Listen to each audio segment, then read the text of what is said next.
Good morning, beautiful heart. How are you? I know it's early morning here, so I don't have the lights on or anything. I don't want to wake up the zoo too early. Anyways, but I did want to get this message out, so thank you for bearing with me in the dark. So, something I've been thinking about and with this current energy, so I wanted to bring it to you guys.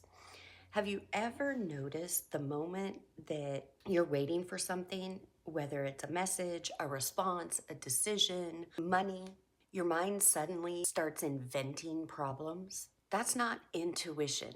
That's your nervous system reacting to uncertainty, because that's what the brain does.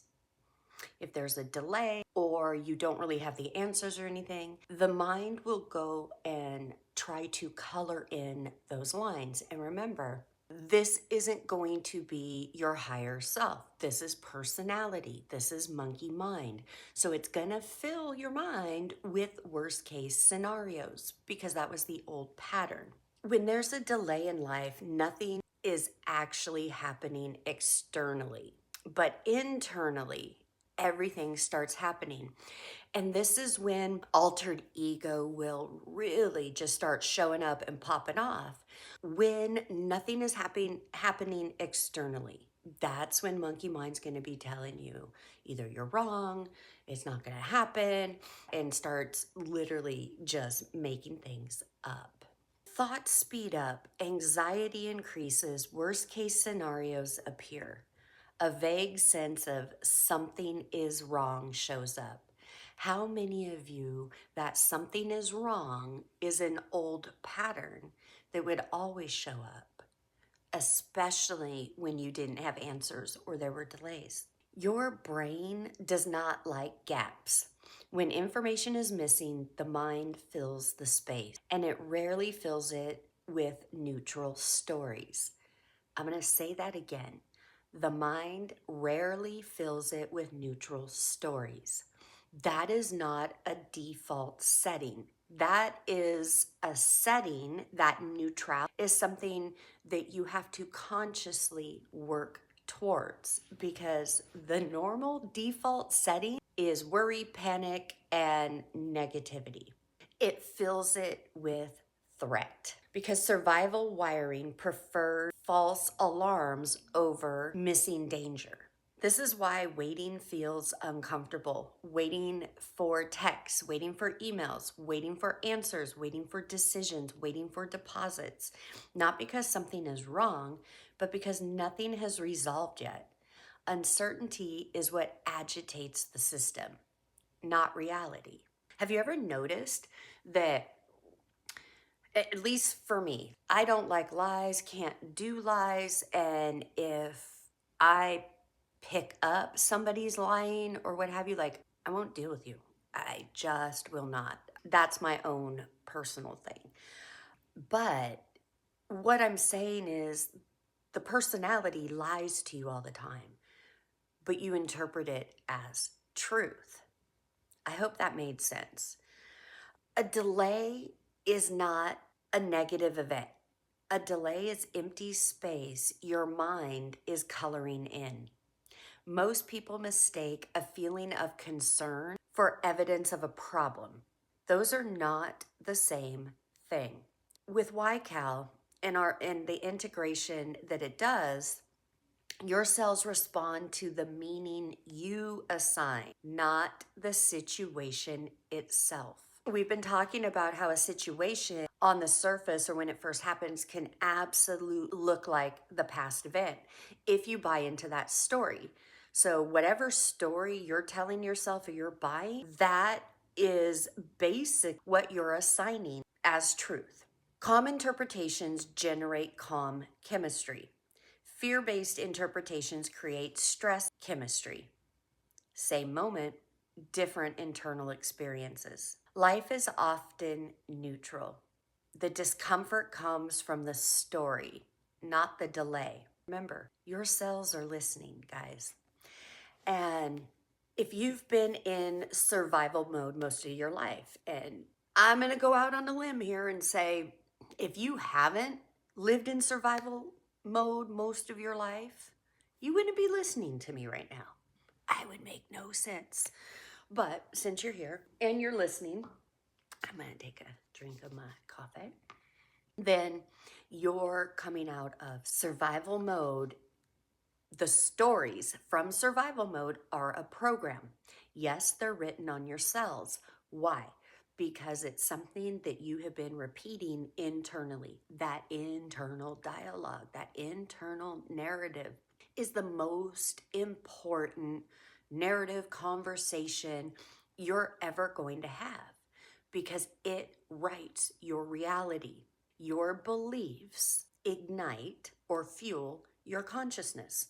What you experience on a day-to-day basis is going to be what you're internally thinking, feeling, emoting, saying, and sending out because everything is energy and frequency. I'm not making this up. This isn't new.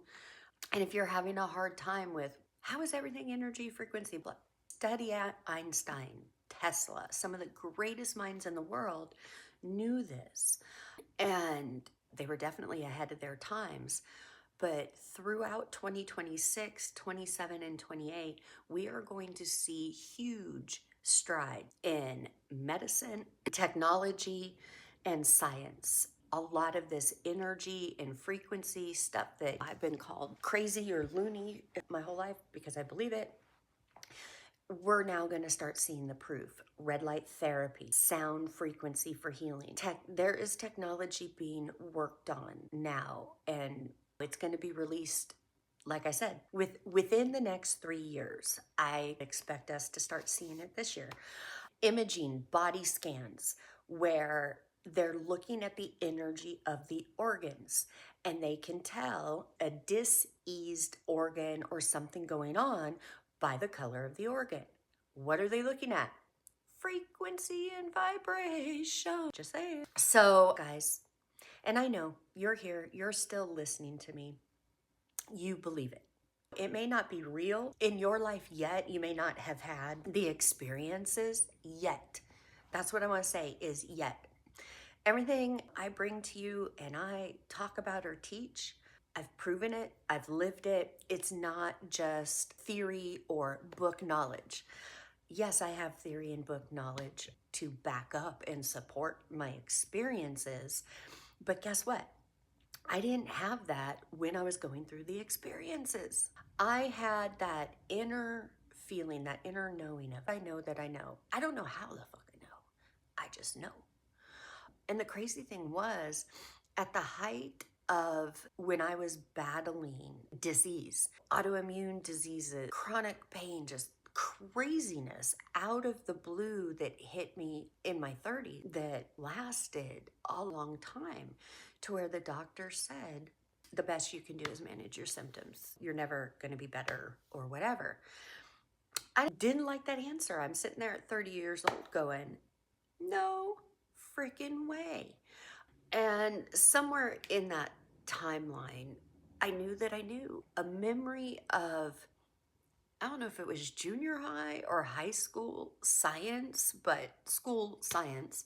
I remembered cells have memory. You can activate that memory.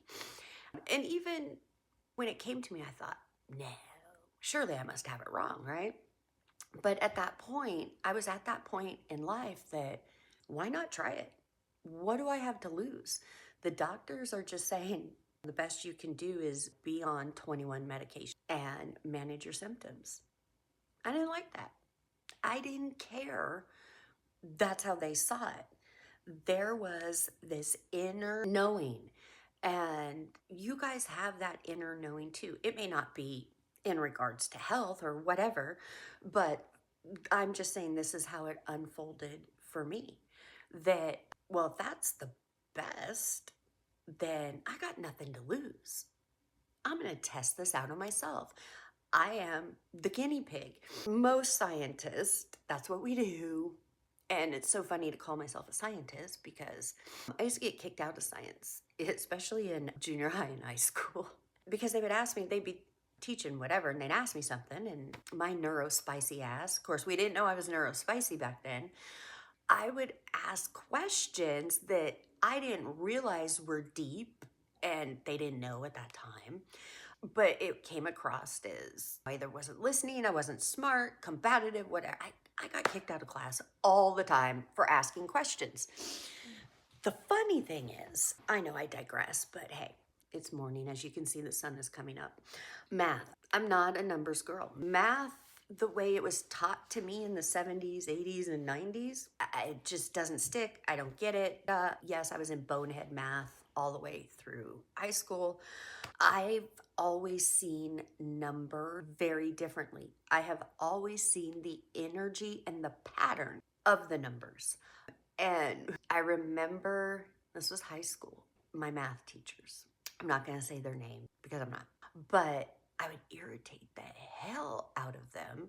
And then I wouldn't ask questions because they would make fun of you. I didn't want to get made fun of.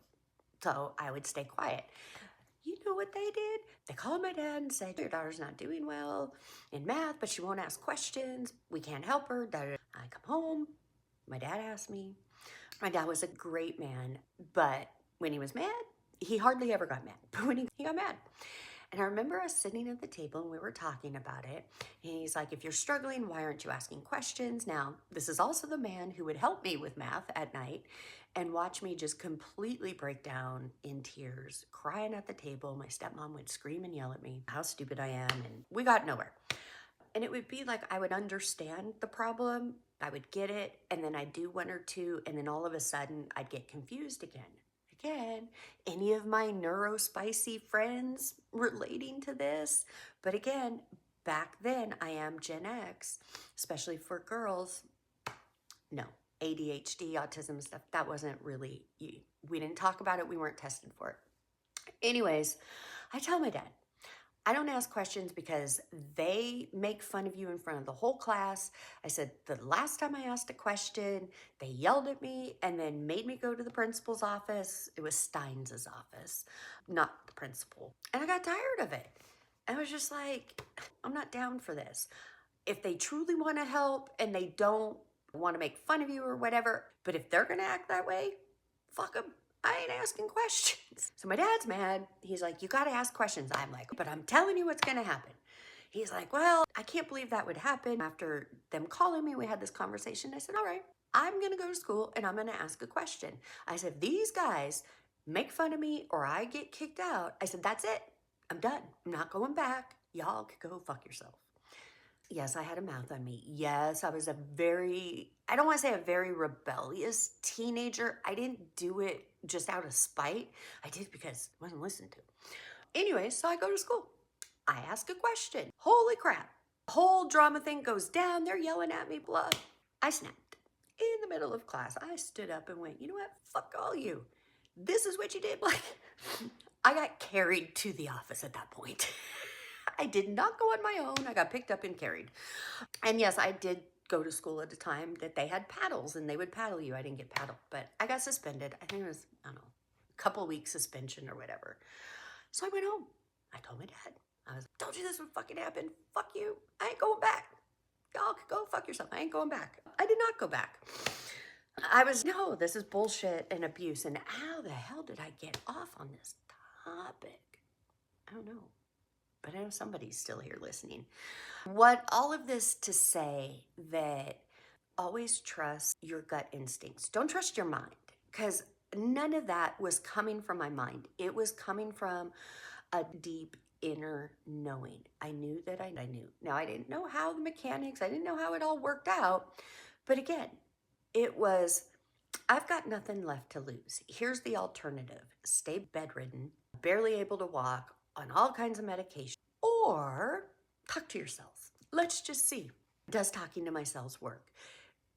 Let me prove my either right or wrong. At that point, like a true scientist, I needed the proof and the data. So I set out with a theory and I was like, let's just see. I went through quite a number of years, people calling me crazy. That's not gonna work, blah. Hell, I even thought I was crazy at times. Talking to my cells, talking to everything I put into my body, talking to my water, putting intentions there, my food, the medications, qualifying the energy of all of that. I was doing that work internally, behind the scenes, just kind of like what I was talking about with the energy reading for today. That there was so much going on behind the scenes that it didn't look like I was going to prove it right. And then one night, I am not kidding you, go to bed, wake up the next morning, I had a dramatic weight loss change. My body changed. Now, to most people, it would have seemed like it changed overnight. It didn't, because I was doing the work that whole time behind the scenes. But the visual 3D appearance in my reality, that's why I call it 3D, came because I didn't give up. I kept pushing or hanging on. Were there times that it didn't look like it was going to happen? Were there times my mind was trying to fill in the gaps with the old survival story? Abso-fucking. It wasn't pretty all the time. For those of you who know my story, I had an appointment with the head of Stanford. I'm not going to give the title or the name or any of that, but he was top in his field. And I went in for an appointment to see, and he had me just get up off the little table that you sit on, walk to the door and walk back. Hadn't asked me anything, just said, did that, and I did that. He turns around, looks at me, he goes, you're perfectly fine. It's all in your head. There's nothing wrong with you. For those of you who know me, that didn't sit well. That went over like a lead balloon. And I looked at him and said, you haven't asked me any questions. Just by the gait of my walk, I am perfectly fine. And he's like, but if you still insist something is wrong, I am running a study on chronic fatigue syndrome. I think you'd be a great candidate for that. Would you like to be in that? I'm about 3 years on my journey at this point, right? And we didn't know, I didn't have a named diagnosis at that time. That's what I was trying to go for or to see. And I just looked at him and said, wait a minute. You just said there was nothing wrong with me. So if there's nothing wrong with me, why do you want me to be in your trial? So you could get accolades, you could do this, that, and the other, but you're going to gaslight me that nothing's wrong with me? Fuck you. You're just practicing. I said, you know what? I don't care what your theory says. I don't care what your practice says. You're practicing. I said, this is my body. I am not taking what you say as my truth. I will be back and I will be healed. He laughed at me. My ex-husband and ex-mother-in-law were not thrilled at all. This was a colleague for my ex-mother-in-law, but it's my life, my body, and I was so over people telling me that. For those of you who have been on the chronic illness or disease train, you know what I'm talking about. You have to be your own advocate and you have to fight. And I know it's not easy. It wasn't easy when I did it. But what I'm saying is, I stuck to it, even when it didn't look like it was going to happen. I just said, look, if this is the best, then I have a fighting chance, and I'm not going to go out without fighting. So it took a while. It took a lot to change that inner dialogue. The inner dialogue was the beginning for me. Once I started changing the inner dialogue, everything else started to fall in line. But yes, the physical manifestation did appear to those who didn't know the journey. It was overnight, but that's not the truth. I had been doing the work.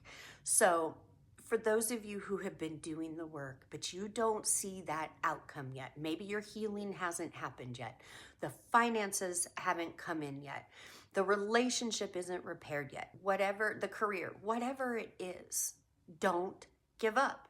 Don't abort your mission before you get to the finish line. You may not know where the finish line is or whatever, but just keep going. That's what I'm saying. Keep going, because you are internally, what's happening? You are rewriting the synapses in your brain. You're retraining it on what your truth and beliefs are. But you can't do that until you face your current beliefs and decide, do those work for you now or do they not? This is where it all starts. So, all right, guys, as you can see, the sun is coming up. I got to get ready for the day.